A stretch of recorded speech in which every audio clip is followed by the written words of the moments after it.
everyone, I am James Milan. Welcome to this episode of Talk of the Town, which is taking place, I have to say, in the evening hours. Very unusual for Talk of the Town, but very appropriate in this case because the two gentlemen I'm going to be talking to tonight are members of Arlington's Redevelopment Board. And the Redevelopment Board meets for hours and hours in the evening, and that's part of what we want to talk about.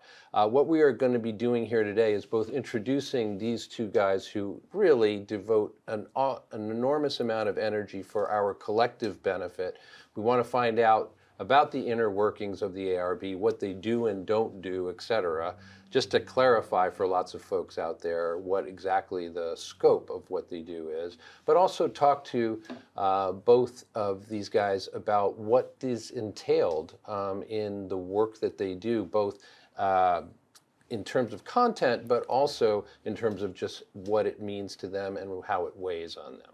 So let me ask you first, Gene, just tell us, let's start by talking about the work that you have done in your professional career, how that connects to what you do with the Redevelopment Board, but also just feel free to speak to the values that motivate you, because this is work that requires motivation, no doubt about it. Right. So I'll start with, I am a retired lawyer.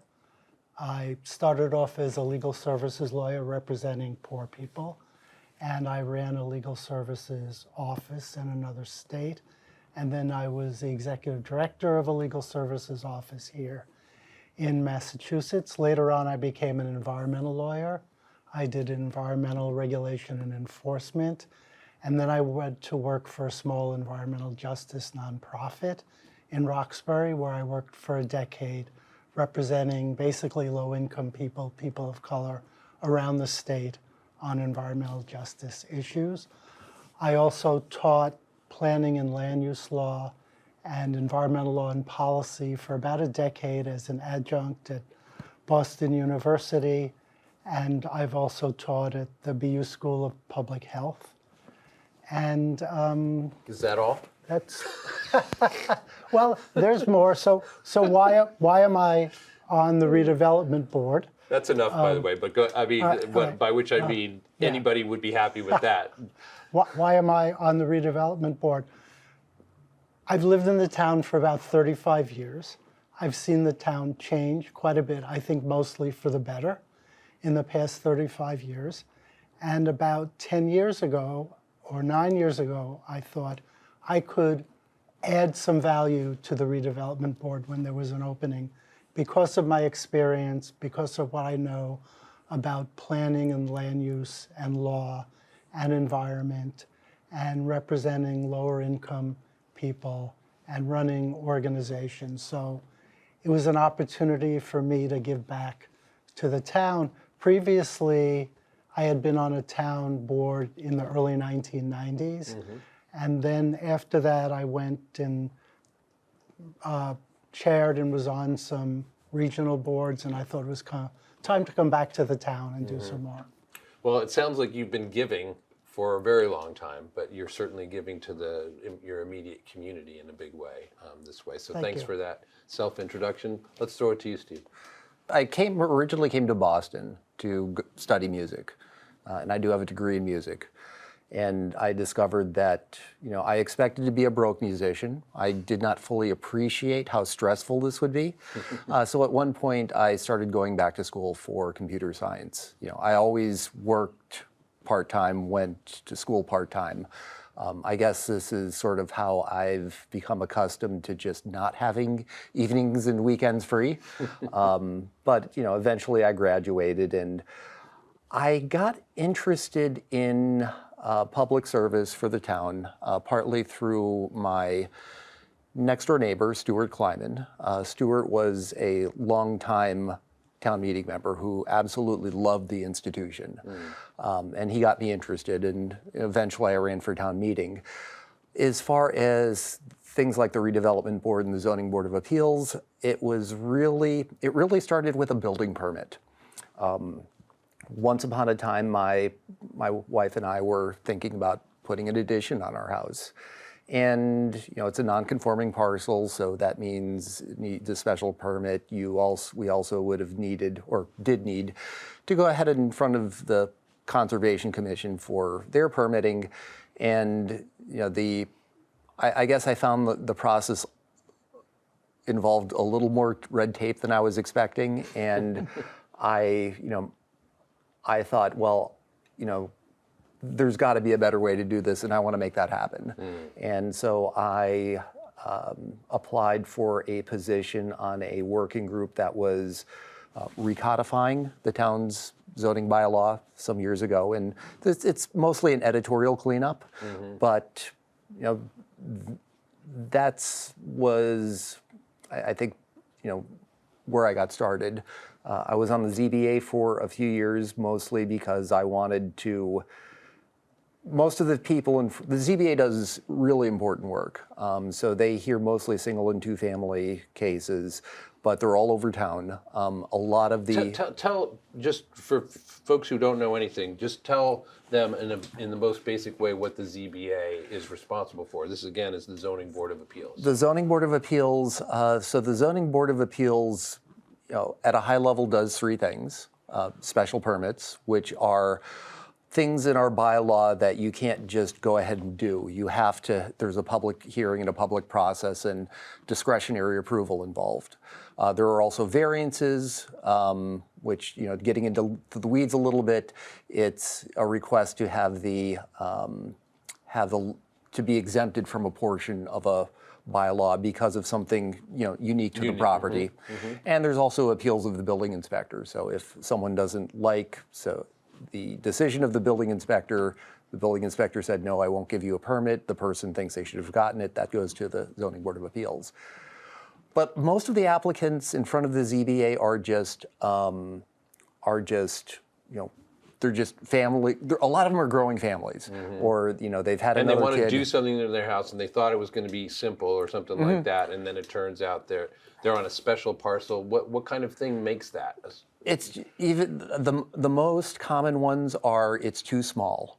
It's too small. It doesn't have enough frontage, or it doesn't have enough open space. Basically, the yard isn't big enough for them to be able to do what they want to do, which is usually extend. Because you're saying it's growing families, they want more room, but something about the room that they'd be taking by doing that is just not permissible. Usually it's, not so much that it's not permissible, but it's technically a pre-existing nonconformity. Okay. And the way the law works is if you're changing a pre-existing nonconformity, the ZBA has to find that the alteration will not be substantially more detrimental to the neighborhood than what's the current use. Which can be a very controversial decision to make, I assume. And when the people, if you are a board member, you do it all the time. You're familiar with the jargon. If you're a homeowner, you don't. And it's kind of it can be a process. It does, there's a lot of jargon. There's stuff you don't understand. There's right. uncertainty. It's kind of like a black box, basically. Exactly. And in the ZBA, I saw one of my goals is trying to help applicants through that. And just, sometimes it's just a matter of explaining. So here's where we are. This is what's happening, and this is what you need to do next. And then I got into the ARB because I wanted to do more on the policy side. Great. Let me ask you, thanks again for those self-introductions. Gene, let's start with you. I do want to, you already mentioned you're giving back. You already mentioned also that, you're retired, and congratulations for that. But I really want to dig in a little bit on what motivates you to do this work, because if people are not familiar with it, it does require, if you tune into an ARB meeting, you are going to find one person talking, sometimes at length. Maybe that's a person who's appealing to the board in some way, or it's a board member who's giving feedback of different sorts. But you guys have worked a full day, you get there, you have to listen, and be attentive to everything going on around you, even though your chances to participate in that conversation are constrained, I would say, by the amount of business that has to get through, et cetera. So given that that's the kind of context we're talking about, just talk about what motivates you to do that over and over again. You've been at it more than 8 years. You've been at it for 4 years. That's a good long time. You've had a lot of chance to say, do it. And in talking about the motivation, it's worth remembering, in addition to the hours we spend at the meeting, I spend more time than that preparing for the meeting. Often More time than the hours that you're at the meeting. Than we're at the meeting. And let's give people a sense of how many hours we're talking about. Like let's talk really. It depends a lot. If there's a project that's coming before the redevelopment board that will require, let's say, a special permit and some other choices we have to make about what they can do and cannot do. There may be 50, 100 pages of materials that they've presented ahead of time for us to read. Plus, I like to go out and look at the site, see where it is, try to figure out what they're proposing to do, how that would fit or not fit in to the neighborhood. And then take a look at the zoning bylaw and say, what does the zoning bylaw allow? What does it not allow? And where is there some discretion on what can be done and not done? So that takes more time usually than at the hearings. And what we didn't mention is we make recommendations to town meeting for every proposed zoning change. And we propose some zoning changes. So that again is a lot of work and a lot of looking at the zoning bylaw and what changes would mean to the zoning bylaw. Because when you think about zoning, the town looks the way it does because of how it's zoned. And so what motivates me? As I mentioned before, giving back after living in the town for so long. Also, I feel I have a lot to give because of my background and my experience and my expertise to do it. That's it. Great. Thank you.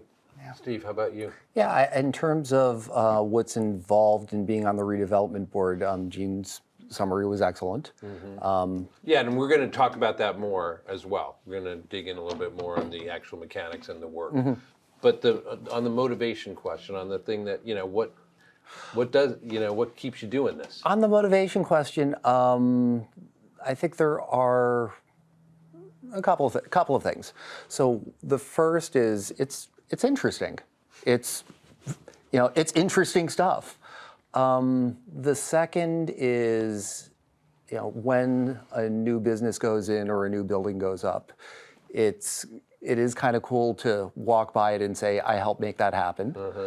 And finally, communities are living organisms. They're always changing. And, I would like to have a role in how Arlington adapts going forward. It's, we are a mature community. We're also a redeveloping community. We have old buildings that are turning into new ones, slowly but surely. And, there's just, something exciting about that to me. That is very cool. So let me just ask, and this is the last thing before we again dig in more into the dynamics and the mechanics of the board itself. But let me ask you, what are the biggest challenges for you guys in doing this work? What is the hardest thing for you? You can go first. I was going to say, it depends on, I think different elements have different challenges. So when we are proposing bylaw changes, every policy involves trade-offs. And one of the trickiest parts of that is trying to figure out, is this the best trade-off, or at least reasonably good? Is it better than what we have? So weighing pros and cons. And some of the things that we propose, or when considering them during hearings, it's not just what do I think, but the part of the bylaw that you're changing. Well, why was it that way to begin with? So there can be a little bit of research there. I've spent a lot of time in the planning director's office reading very old minutes. But yeah, you don't just want to make a decision based on gut feeling. You want to have some sort of qualitative, you want to have a solid rationale behind it. And so you want to always make sure that that's the case, and sometimes that can be really pretty hard. And how about you? Yeah, I'll name two things. One, in the proposed changes to the zoning bylaws, many times community members will propose the changes. Sometimes they make sense and they can be amended slightly, and then they're worth supporting. Other times, I would like to say yes, but I can't say yes because either they're not particularly well thought through, or they'll have so many negative effects. Potential consequences. Right, and potential consequences. So that's difficult when it comes to proposed policy changes on the zoning level. But then when it comes to someone who wants a building built, then there's the balance between people who may come in and say, no, don't put that there, or it needs to be different. And the person who's come in who says, here's why I want to do it, and here's how I propose to do it. And I think it's always difficult to work through, is it possible to accommodate both of those things, to find some way that will all work out, and is it possible to do it within the confines of the zoning bylaw or not? And that's sometimes, for me at least, very difficult. Yeah, I would think, I know for a fact that people get exercised over your decisions because it's like one of you said, if you look around town, the reason it looks like it does is because of the Arlington Redevelopment Board, in addition to some other boards and committees, over a long period of time, right? And now that is your guys' kind of responsibility. And people have very strong opinions, and you guys often have to, deal with that. I was going to say, it's not quite, I think the way Arlington looks, there's more to it than that, because I mentioned pre-existing nonconformities. So in order to have a pre-existing nonconformity, a house, the lot is too small for the house, or it's too close to the street, or it's too close to the side yard. It means at one point in time we had rules that allowed, when the place was built, it followed the rules. So in some cases, I think we've changed our bylaws in such a way that things, if for example, I live in East Arlington. There are, it's kind of the older streetcar suburb part of town, and there are probably more non-conforming lots than conforming ones. So if something happened where you raised East Arlington and built it according to what we have today, it would look completely different. So it's not so much the bylaws guide what we have going forward, but they don't necessarily reflect what was done in the past. Okay, gotcha.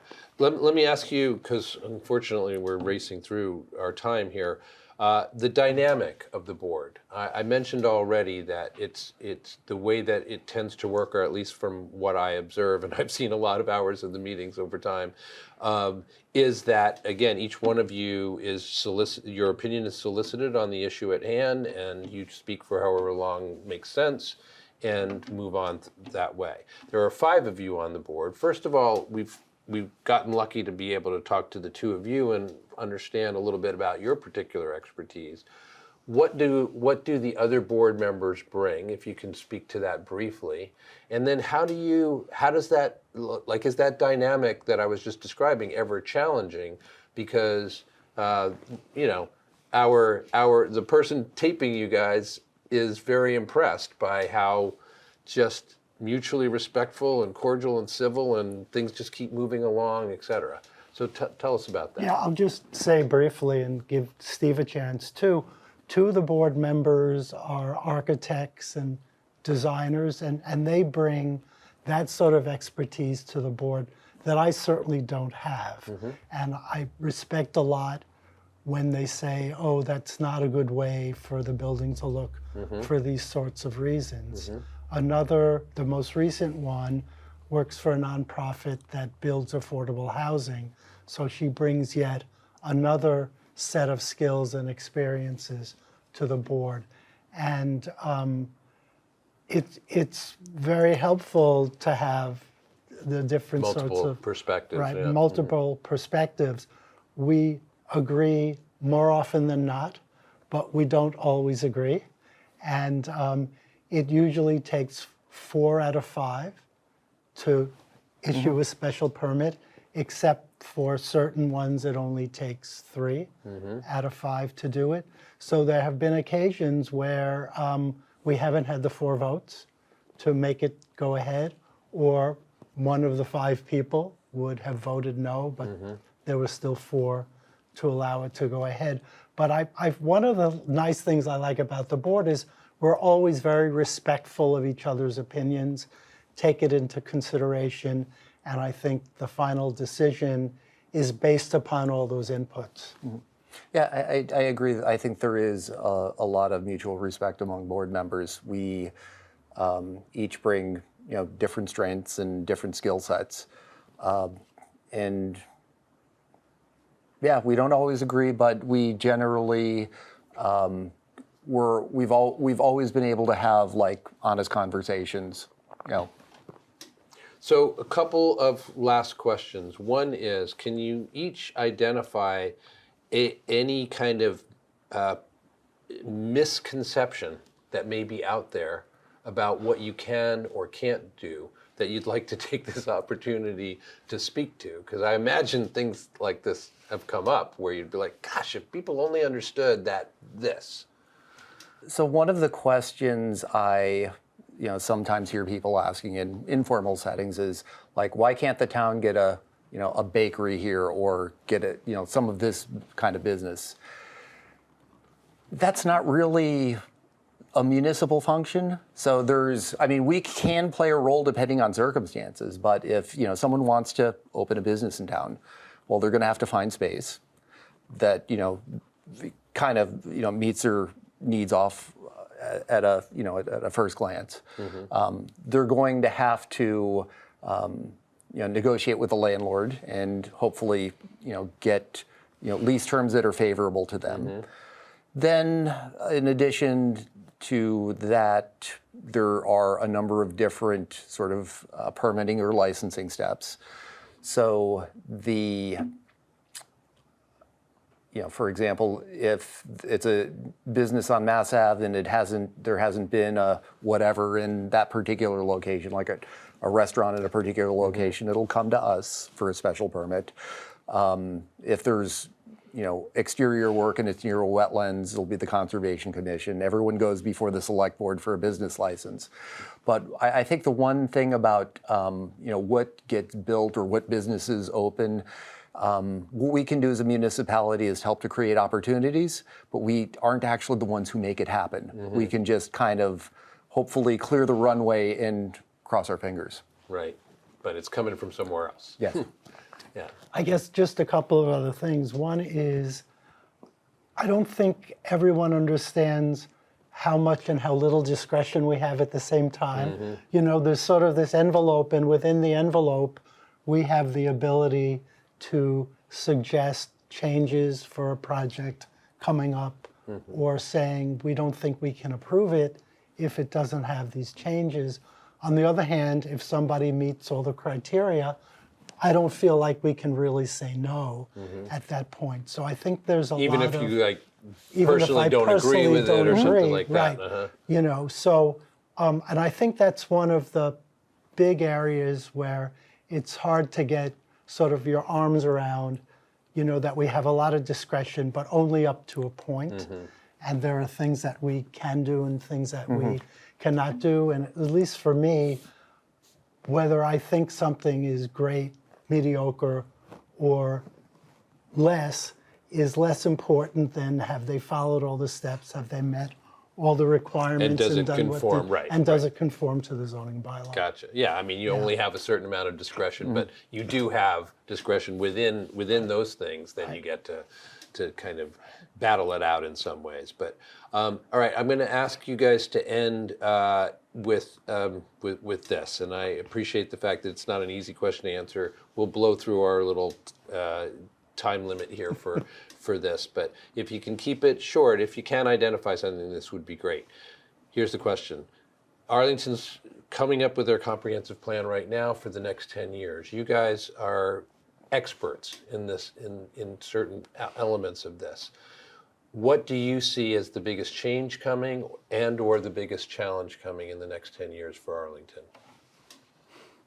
You know, the comprehensive plan actually comes back to us under state law. We're the ones that are required to adopt the plan. So there's a big process going on, a lot of community input, and we hope more community input will continue. I think, you know, we're faced with a climate crisis, we're faced with an affordable housing crisis, we're faced with a housing crisis, you know, we're faced with, you know, changing demographics of where people work. And I think the question is, how do you come up with a plan for the next 10 years where so many things are in flux? Right, so many moving parts. Right. True enough. Right. Yeah. Yeah, I mean, in terms of where the plan is going to focus, and I'll have to confess, I'm part of the comprehensive plan committee, so I do. That's my side hustle. Really, I guess, right, with all your free time. With There all you my go. free time. But I mean, a lot of what we'd like to concentrate on will be based on what we hear from, you know, people. Like economic development seems to be a particularly interesting topic this time around, and you know, the comprehensive plan is, you know, our goal is to hear from a lot of people and just kind of pull out the high level, synthesize, yeah. Mm-hmm. And you know, we're still in the process of hearing and synthesizing. Mm-hmm. All right, fair enough. Well, thank you both very much. I've been joined by Steve Revilak on the far end there, and Gene Benson, two members of Arlington's Redevelopment Board. We really appreciate the time that they give to their committee work, and also by taking the time to come in here and share this with us. So appreciate their time. As always, we appreciate your time as well. Thanks for joining us. I'm James Milan. We'll see you next time. ACMi productions are only made possible with your support. Visit patreon.com/ACMi to learn how you can help.